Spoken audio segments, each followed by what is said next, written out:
pang klase na kuha.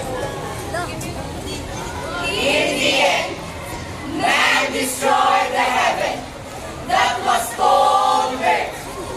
The earth had been beautiful until the spirit of man moved over it and destroyed all things. And man said, "Let there be darkness." And there was darkness. And man liked the darkness, so we called the darkness security.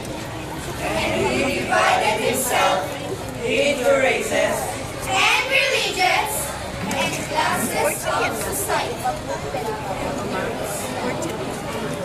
And no more days on the seventh day before the end. And man said, "Let there be a strong government to control us in our darkness. Let there be armies to control our bodies, so that we may learn to kill one another neatly and efficiently in our darkness." And there was no evening and no morning on the sixth day before the end. And man said, "Let there be rockets and bombs with faster and easier. Let there be gas chambers and furnaces more thorough." And there was no evening and no morning on the fifth day before the end. And man said, "Let there be jobs and other forms of escape, Order is God's annoyance. Frugality. which is disturbing our comfort." And there was no evening and no morning on the fourth day before the end. And man said, Let there be divisions among the nations. "So that we may know who is our common enemy."